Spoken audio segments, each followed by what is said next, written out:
This will be a bloody matter. Hello and welcome, James Bond villain looking ass Midnight here, and today I'm back with yet another deck guide. Hell yeah, 3 deck guides, back to back as promised. I'm basically working on those 3 warlords I proposed in the poll recently made on my channel. And today's turn is Alexis Polux, the rare warlord of the Imperial Fists. He's not a new addition to the game per se, but I wanted to cover him because he's the one who got a lot of new toys to play with in this new wave of the expansion. So the first wave where the Imperial Fists got new cards. I think he's actually the winner of all those warlords which were already existed in the game in terms of new tools. So right now he's actually pretty effective and straightforward. Why? We'll go over that in a second. I covered the Imperial Fists 3 times already on this channel, so I'm not gonna go over the Legion mechanics again. It's just Bastion, the defensive health. And I would say let's jump right into the deck. So our warlord is Alexis Polux, a rare warlord, so 30 HP and low initiative. On paper it's hell terrible, I gotta tell you boys, it's really not good. When I first saw him I was like, ugh. And his ability is to spawn a Garroden Squad. Garroden Squad are those 2 energy guys, basically these ones. So he spawns a 2 energy troop for 2 energy. For ability this is very good. Problem with these guys is they are not good. They are very passive, they are not like Cambodia's turrets, they don't do anything if they stick around. And yeah, they are basically just, you ram 2 damage on the board. The only good thing is that they have 4 health, so to say, because of the Bastion. And that means that your opponent will most likely ignore them, or if he wants to deal with them, he will have to spend a little bit more resources than you would usually do in a 2-drop. So why is he so effective now? The thing is, in the new expansions we got a lot of cards which enable those Garroden Squads, and which kinda help us make them less useless, so to say. So, let's go over the cards. First off is the Drilling Site. Drilling Site is a must-have in this deck, or I think in almost every Imperial Fist deck except Door maybe, because he has the Primarch hand size problem. Here, it is a combo deck, so to say. You know, you want to combo your Warlord ability, often your Warlord ability, with something else, like a Chamus for example, of course, or Gohagen Squad. So this is a must. Like, don't skip this card under any circumstances. That's also the reason why you shouldn't write Banned Supplies. Turn 1, you always spawn a Garden Squad. Like, no exceptions. Always spawn the dude, except if you're up against Cambodia's, then you obviously have to kill the turret because you're going second anyway. So yeah, must have. This is our combo enabler, 2 copies. Next up is the Markov Squad. One of the new additions for the Imperial Fists from the first wave of the expansion. It's a very good value card, you know. 1-2 frontline is like the Winter Squads, but it doubles itself, so it puts play another Markov Squad. On its own, this card is still not very good. It has very good value, but 2-1-2s, they die pretty fast. So this is not a 1-drop per se. This is again a combo enabler. So when do you want to play these guys? First of all, when you're about to drop a Chamus. So on 6 energy, play these guys, play a Chamus, they become 3/4s. When you're about to play Gorhagen, on 5 energy, play these guys, Gorhagen. Even if you had an empty board, Gorhagen would become a 5/6, which is already great value for 4 energy. Gunfried, same principle. Drop Markov Squads, just use your Gunfried on an empty board. For 9 energy he will deal 9 damage across the enemy board, so even if you're on 10 energy, let's say also empty board, you play 2 Markov Squads, so 4 units, Drilling Site, Polux ability, and well, you have a full board. And just as your Gunfried will deal 18 damage. As mentioned, just keep them in hand as a combo enabler. Command Bridge, this goes in almost every deck. I still tend to mulligan this in the beginning of the match, because we have a pretty strict curve here. Nonetheless, you really want to fish for retribution when you want to kill something the Emperor Children Warlord ramped into, or the Phalanx when you're about to run out of steam. Ranburg. I deemed this the best legendary when I looked at the Imperial Fist cards first, so the best Imperial Fist legendary. It's basically a targeted abandoned supplies which uses something with the cost of 4. It's not that great, it's a bit situational. Nonetheless, some very good targets for you to use here are of course a Chamus, like this is number 1. You won't be able to play 2 in 1 turn, except if you're on 8 energy. So the copied Chamus will cost 1 energy. Easiest play on 4 energy is Ranburg, Drilling Site, Gorhagen Squad, if you already have a board. Then you can play 2 Gorhagen Squads back to back. This is a huge tempo play and one of the best plays you can do on 4 energy. So I tend to keep Drilling Sites in my starting hand. Of course, Sergeant Demand is a very good target. And in some situations I also like to use it on Melgator. So yeah, just use it wisely. Sometimes you have to make an emergency pick with that, like Praetorian Recruits, to flank something for 6 damage instead of 3. Yeah, on 10 energy you can double Templar Brethren, so that you get 6 Bastion and that Burn Heroes will have more trouble killing you. So you see the idea, it's still a great card, bit situational, but I like it a lot. It can win you games actually. Torian Recruit, pretty basic troop, it's a 3-2 flanker with some flexibility added to it, so for 4 energy you can get a 3-4 frontline unit or just a 3-2 flanker for 2 energy. Thing is we can buff him with Gorlock squads or with Archamos, so his flank ability becomes a bit more viable here in Polux. Shield cover. So, Polux is a rare warlord, 30 HP. Unfortunately, I think this is a must-have card for him. We want to use it on a warlord most of the time. It's pretty nice, it's basically heal 3 and draw a card. And as mentioned, we want to use it on Polux himself. This just helps us survive against burn or other aggro decks. And maybe if you're up against Khan, you can also like use it on a frontline unit so he has more trouble getting behind it. Next up is the Gorlock squad. So this is just a very good value troop. It's 2, 3, 4, 2, so pretty fast stats and well distributed. And on rally it gives +1/+1 to a friendly troop. Thing is, we will have most of the time a friendly troop here. If you use it on Mount, for example, you have the potential to trigger its rage one more time. It's just 3-4 of stats for 2 energy. And that's why it's here, since most of the time we will have something which you can use it on. Melgador. So he has 2 purposes here. First of all, Tempo Swings. We always play for board with this deck. Of course you want to bounce those Rylanors or whatever. Okay, even Cacophony Commanders, so it comes in handy a lot of times, especially against Emperor's Children. But on some occasions where we can't bounce something from your enemy, you can use it on Girlos, you can use it on Archamos even. So reuse that. And yeah, Theseus Command also works. So multiple uses here, really good card. Kestros, this is just a pretty good 3 energy drop, that's about it. He provides 2 bodies for 3 energy. We don't play for turrets that much here. This is the only troop actually which spawns a turret. Just still try to protect it. It's still a valuable troop. Main use of this guy is that he provides 2 bodies for 3 energy and also has frontline. Sergeant Demand, very good legendary. Effectively he's a 3-5 frontline for 3 energy and on rage he gives bastion to everything else, so also himself actually. And how to use him? Well, if he's alone on the board, you actually want to play passive with him, you just stick him around. But if you have like at least 2-3 other troops on the board, you can swing with him to the enemy warlord and give everything else 1 bastion. And here we can also buff him with like First of the Templars, Theseus Command, Gorlock Squad. So he can become quite a menace. Also a prime target for Ramburg, as I mentioned. A really good troop. Informer Network, as usual, my anti-stealth take of choice. First of the Templars. This is also another addition from the first wave of the Galaxy Flames expansion. And at first I overlooked this card, but this is one of those enablers for our Gorodons, which I talked about, because as I said, the Gorodons by themselves are pretty useless. But let's imagine the following scenario. It is turn 1, like your opponent goes first because he's not low initiative, and he does something. Then you play your Gorodon with your warlord ability, and your opponent is his turn again, and on 3 energy plays something like, let's say Jubek, that's a pretty popular 3 drop. And then you buff your Gorodon with this card, it becomes a 4-4 with Bastion 2 and Battle Honor Heal 2, and then you make a really value trade, and this actually becomes a pretty scary troop. I run only 1 copy because it's still kinda situational, and you want to use it when you can kill something with it and survive, and you need a troop first which can act to make this card happen.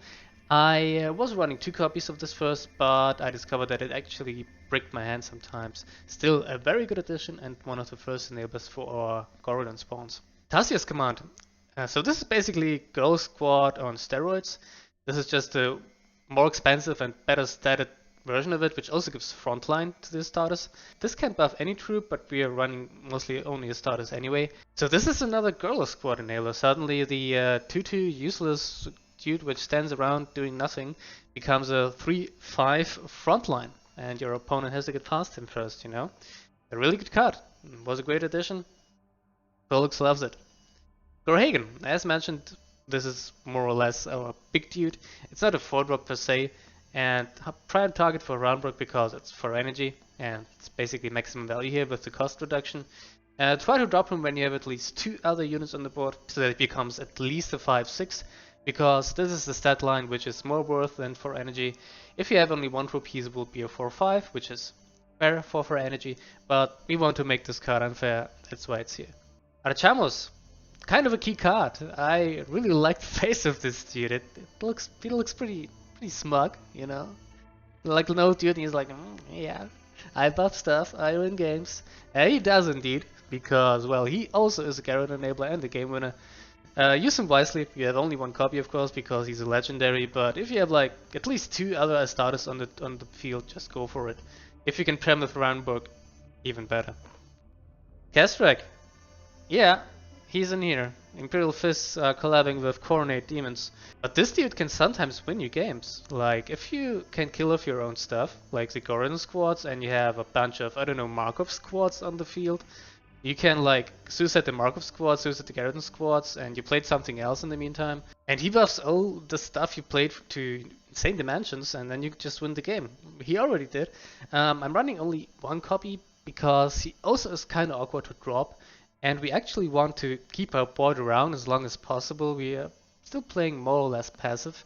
Yes, he wins games, but you have to suicide your board, you have to go all in, and this is not always the right decision in my opinion. So that's why only one copy of him is here. Nonetheless, works like a charm here. Next up is the Workless Whirlwind. He has no great synergies here, whatever, it's just a very good troop. It's an artillery strike attached to 5/5 body for 6 energy, huge value. I just think not running this is a mistake. I would feel bad if I would not run this card because it's just so good on paper and it just works. Templar Brethren, so pretty weird card for a 6 energy spot you would say. You would usually see the Phalanx Warders here. Phalanx Warders are also better to some degree in my opinion because they work better with Achamos, they work better with Justicia Gunfried, they work better with Cohagen Squad. But why are the Templar Brethren here? First of all, I wanted to have unconditional big bodies more or less, and you know, a 5/7 technically is a big body for this deck. And also the Bastion 3 on the Warlord is quite important. Why? Because the Phalanx Warders are of course a very good defensive option, but they don't help you against Burn, and Burn is right now all over the place. The Sons of Horus will just nuke your face and you're at 30 HP, so I thought the Bastion 3 on the Warlord should be more important than the 2 front lines from the Phalanx Warders. Retribution, 1 copy, the hard removal here, not much to say, just try to combo it by playing your Gorodons to reduce its cost and do something with the board state. 1 copy because it can clog your hand, but still a great card. I thought it wasn't that great at first when I saw it because it's kind of a win more card, but it works pretty good. Again, Markov Squad doing work here. You basically play this for 1 energy and reduce the cost of this by 2 energy. So theoretically, if you have an empty board, you can play Retribution for 6 energy if you play the Markov Squads beforehand. Justicia Gunfried. Well, not much to say actually, this guy is insane. If you have a full board, he deals 18 damage across enemy boards in 3 damage takes. Try to prepare the board for this damage, so if there's something with like 2 health or 1 health, try to finish it off with a warlord attack first and then drop him. And if something has 4 health, do the same, like attack into it first to maximize the damage of his pings. As mentioned, he just wins games.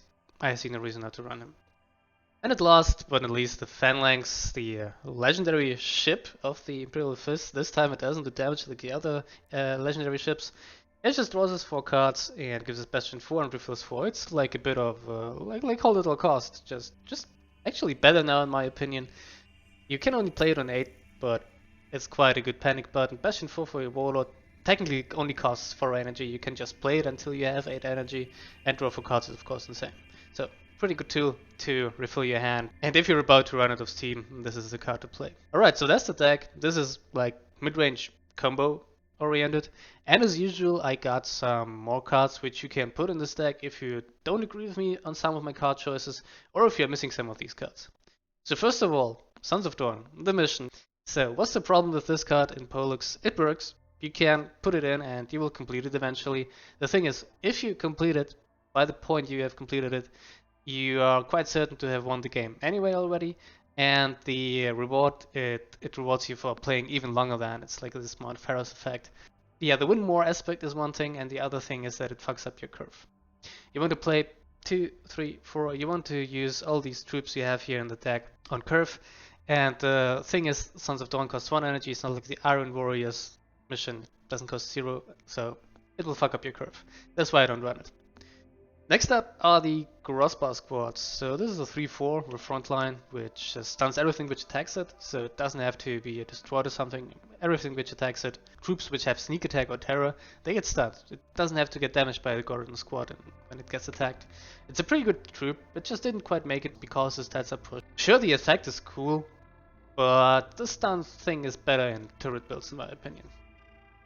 Stalwart defenders. Yeah, the most busted epic of the Imperial Fist isn't in this deck. You simply don't need it. I'm fine without it. You can pack in the copy if you want to see how it works, but really, it's not needed here. And I really love it about this deck, because it's just a tempo loss. On 4 energy, you want to drop those Corhagans, you want to play Tessia's command, you don't worry about setting up Stalwart. It's just kind of an overkill, you know? It's better in Stone Gauntlet builds. And speaking of Stone Gauntlet, it's also a card you can pack in. Then I would also pack in Stalwart Defenders. This was the old Polux playstyle before all these new cards came out here from the Galaxy in Flames expansion. You basically used the little Gorodon squads as bastion accumulators, so to say, and you waited until from Stalwart Defenders or other sources they got ignored basically, and they got like 2 attack and bastion 12, and then you pop Stone Gauntlet. That was the old combo deck. You basically play passive as fuck. You build a board, try to keep the other board under control, then Stalwart Defenders at some point, and then build up Bastion, Bastion, Bastion, and then you just go double Stone Gauntlet, and does huge amounts of damage across the enemy's board. It often was an OTK, but the deck wasn't that impressive because it just wasn't straightforward enough. Yeah, it still works, so consider Stone Gauntlet. Tunneling Warders, as mentioned, they are actually the better defensive option than the Templar Brethren, but I picked Templar Brethren, as I explained earlier in the deck tech section, that Templar Brethren protect you from burn, which is a big issue, and we have enough front lines in this deck anyway. But if you decide to run Sons of Dawn, then of course you should swap Templar Brethren for the Fendling Warders. Next up is Artorias, another great addition to the Imperial Fist. It's pretty basic, it's a tank which deals 3 damage like all these other Predator cards. It's just a solid troop, not much to say, it would fill our 7 energy spot, and it's good. That's about it. Alright, now some neutral cards. First of all, the Qin Xa engine. The Qin Xa engine should work here because you can fish for key troops like Archamas or Gohagan squad, like fix your curve basically, and get something which you want to play or which wins the games, like again Archamas. For the same reason, Astral Incursion is also a card which you might want to add, because then you can simply fish for a 0 energy Archamas, for example, or a 3 energy Gunfried. But the problem here is that we have quite many low cost troops in this deck, and that's why Astral Incursion could actually backfire here. So play it if you want, but there's some risk attached to it. Draegher. This troop works wonders with warlords who can spawn stuff. It's overstated for its cost. The maintenance one isn't that big of a problem. The thing here is, yes, we spawn a lot of dudes who can be sacrificed and no problemo, but we also have a lot of troops which we don't want to die. So it's a double-edged sword. On one hand, it's a more aggressive approach, and yeah, it kills your own stuff, but you don't mind, you have a 6/6 for 5 energy on the board all the time, which can't really be killed as long as you're able to spawn the Gorodons. But then you play something like, I don't know, Templar Brethren or Will Crush Whirlwind, and suddenly it's not that great of a value if you play Draegher. And yeah, you also don't want your Raman to die, you don't want your turret to die. It's, as mentioned, a double-edged sword. It's certainly a good addition for this deck, but in the end I decided to scrap it. I was actually playing it. Next up are the Arbor Sliders. As usual, a very good card. It kind of serves as a second bootleg drilling side. It can heal your HP in certain tough situations, or you can just use it to cycle through your deck.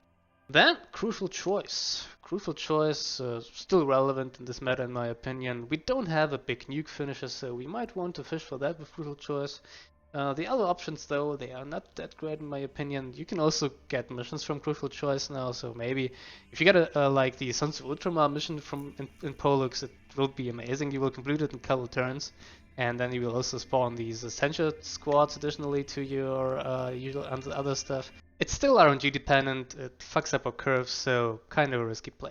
And at last but not least, supply lines. You can include in this build 1 copy, so you can get either a 4 energy Regular Whirlwind, which is pretty strong and can win you games on the spot against some, I don't know, token decks like Defenders of Caliban or Word Barrows or whatever, or you get a 6 energy GCC Gunfried, which is then easier to combo.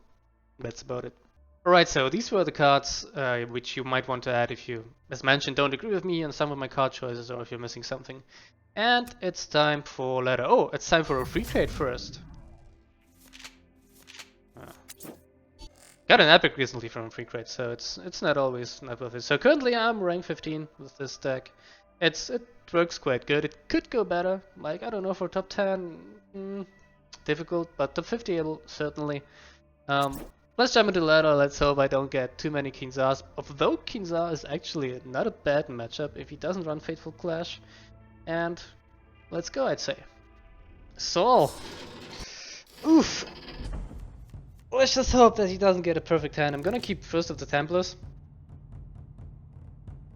I'm actually gonna keep this whole hand, I think. I like it. Like, this can kill something. Actually, I should have get rid of this. Praetorian Recruit. Doesn't do that much, I think. Soldier and an engineer of stone. For honor. So, belt turn 1. Ouch. So, Retribution would be a card I really like to see here. Command Bridge. Yeah, I can fish for Command Bridge with Retribution, I guess. Yeah, that's terrible. Not gonna lie. I mean, I can kill it. Should I kill it? Yeah, I guess. Retribution here. If he ramps into something really big. And well, let's just get rid of it.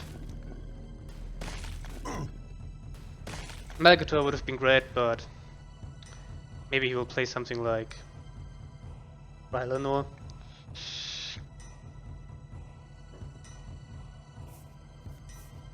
Tissue is welcome. Shield cover, not so much. Tremosian. Tremosian is okay. I'm just gonna do this. Building site. Cassius. And give him another 2 health. Let's see if that works. Next turn I can, if he doesn't attack with it, first of the Templars and this and kill it. But he will probably follow up with something big here. Which I can Retribution. Retribute. I guess. Okay, he goes for the kill. And Perfection's Flight, that's perfectly fine actually. So, let's see. A 3-drop would be really good here. Let's see if I can fish for it. A runbook. Ah, that's terrible. Let's go again. Achamos. Achamos is good, but not right now. I wish I would have gotten a Mount or Castros here. Didn't happen, unfortunately. Abandoned supplies, okay.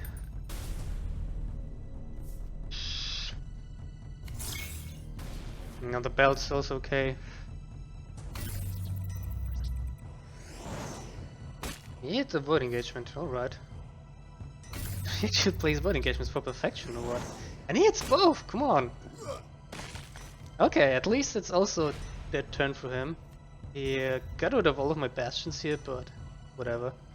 So my options here are Castros into Gorodon or Gorodon and Gorhagen. I don't like either that much, so I could also Haranbo Castros. Now let's just Gorhagen and Castros. And next turn I can Haranbo Gachamos, Haranbo Gorhagen. This opens up a bit more options for me here.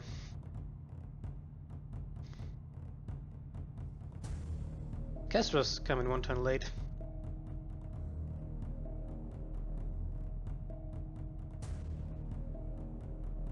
He's 3 energy ahead, man. Holy fuck. Fucking Saul. The drilling side would also be good. But the thing the play I made was the correct one. Okay. That's fair, I suppose. So what we're gonna do now? I mean, I can retribute that. Or I can just play Could I just play Castros and Retribution? I guess. Yeah, I could have also like spawned a Draegher here now. But I'm stunned unfortunately. So let's just Retribution here. And call it a day. Next turn I can double our Chamos. On 8 energy. Let's hope we can make it happen. Let's hope one of these guys stick. Double our Chamos would be insane.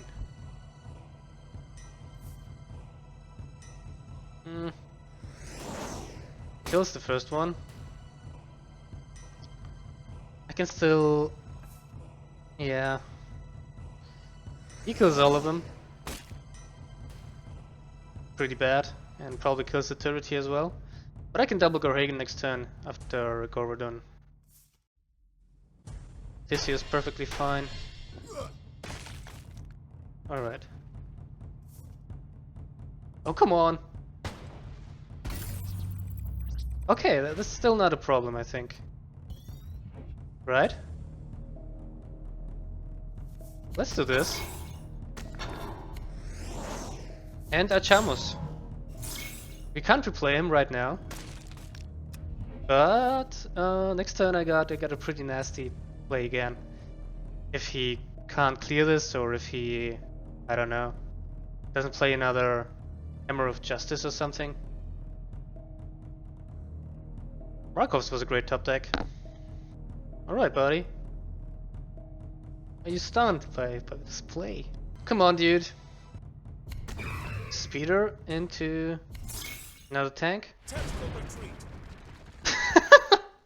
Okay, I guess you didn't have it. This game goes to me. So anyway, next turn we would have had Draeghers and Achamos. We would have had huge stats on the board, so I think there isn't much to which he could have done there. Here we go. Megador is useless, this is useless, this is useless. Drilling site can do stuff. So let's see. I'm a soldier and an engineer. That's a bad hand. Stone. That's a bad hand right here, boys. Okay. Well. Oh, come on.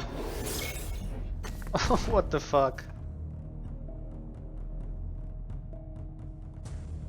Well, good thing is I have a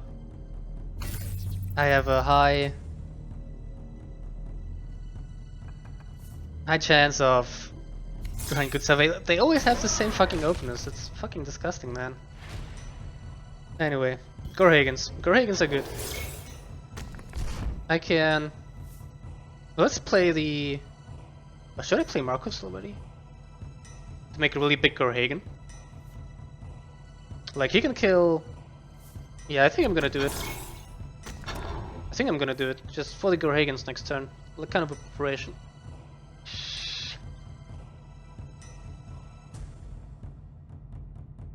Also might sell me some little health.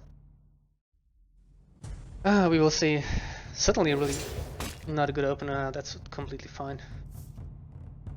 Swift strike again. Swift strike's a front line, okay. That's fine. So what are we gonna do now? Spawn a dude. And Draegher. I'm gonna keep all this stuff around, not gonna attack yet. We might draw Kastrak, we might draw Achamos.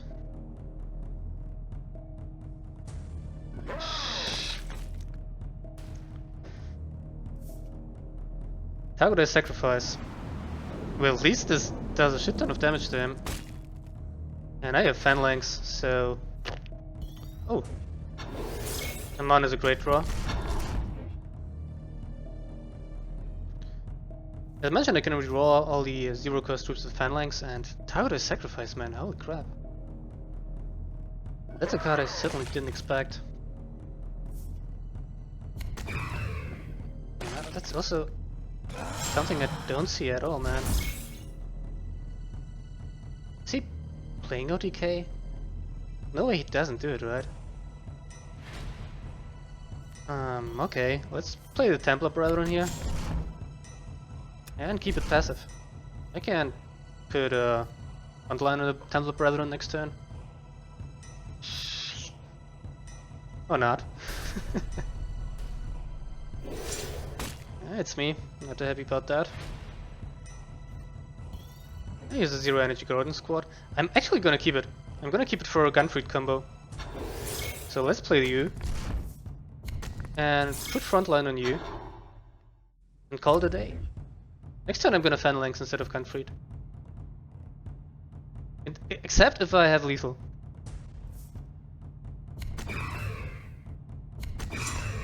Alright. Is he gonna face bash me? Is he still gonna go face? Is he that smart?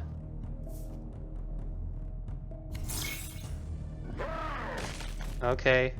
I might have lethal here. Let me count. Yeah.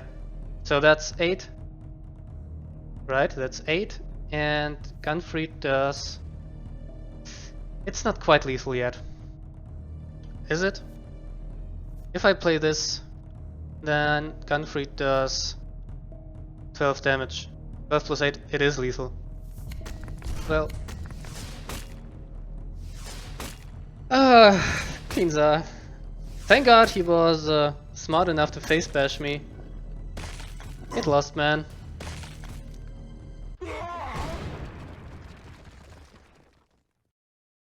Underestimating the good old Alexis Polux. Hard stuck at 4k with Qin Xa. Draegher! Oh my god, this is actually the first time I see Draegher. Let's mulligan that, let's mulligan a Gerlach. One is enough. And he has cleave. Oh shit, this might be pretty good against me. I won't be even mad if I lose this one, I'll be real. Draegher! I could like spawn at you then. And a girl or something, but I think that's too greedy. I think Dwelling Side is better in other scenarios. Man, what a mad lad. Plays Draegher. It doesn't face bash. Smart guy. I like that.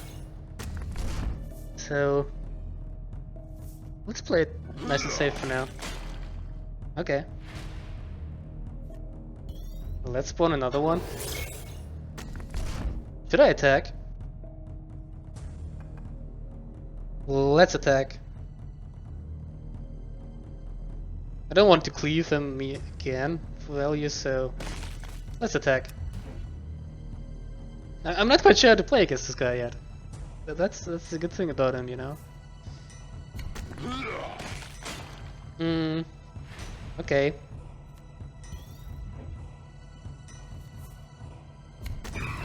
Well, let's get rid of that, I guess.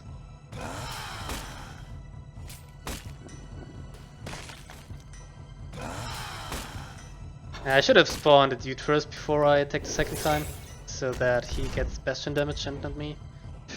Oh, whatever. My hand is also a bit fucked here, to be honest.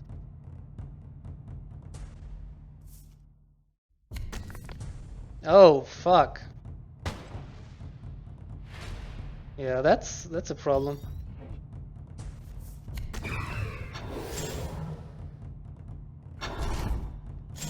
I'm gonna panic here, actually. As I should have placed it here again, I'm stupid. Okay.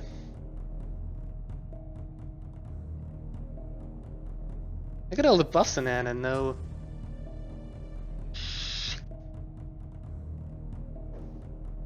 And no, corrective place.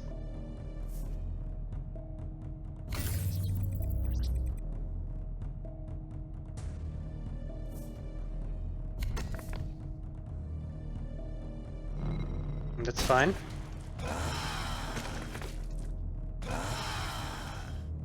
Heals 4. Okay. So I have to double Gerlach here, unfortunately. Oh, Melchior, you're late, man.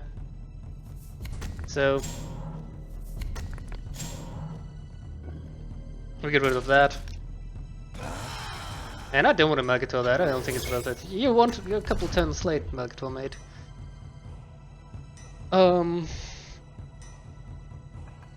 Yeah. I don't mind this at all, to be honest. Oh, no survivors? Damn. That's huge. Poison. Corn. Corn. Oh, dude, shit. Good thing is, he's out of cards, right? Cassius command.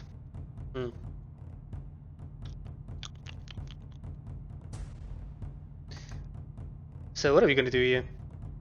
He will draw a card if I attack, I don't want that. So, you. And yeah, this is not super energy efficient. But I'll have to do it. So one on you. And one on you, like that. Yes.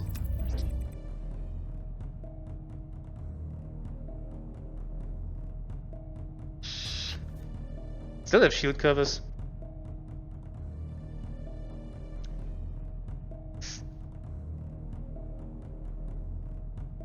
To replenish my health a bit. Yeah, well, rip the one Cassius, the Cassius command. And attack here, I guess. Like, not much of a choice, bro. Okay. So, what can I do? Can attack. I'm just gonna maximize Mercator value, actually. I will charge into certain death. Okay, I got him already. Phew, that was refreshing to see Draegher. Holy crap. Anyway, that was quite a good run today. I think the deck got highlighted pretty well. We got 2 Sauls, a Qin Xa, and a Draegher! Avis, big shout out to you. Thanks for making the ladder experience a bit more refreshing. And I think I'll call it a day for today. That was it. As mentioned, I think the game's highlighted the deck good enough. And I hope you enjoyed. I hope you're gonna try my boy Polux out as well. He does really good right now. I don't see him that often. I almost see him. I don't see him at all right now, actually. So anyway, so thanks for tuning in. Don't forget to subscribe to not miss the reveals next week for the other 6 legions, which are still without the new cards. So Third Wave the expansion. We're gonna make a stream again, this time with crate openings, testing the new land, testing new cards, building new decks, all that shit. So on Saturday or Friday again, I guess. Also, there's a community contest going on my channel. You have to create the card for the Emperor and send it to me on Discord. Check out the video link in the description. And then send me your card idea. And then you have the chance to win 1000 gold. I hope to see you then. And until then, midnight out.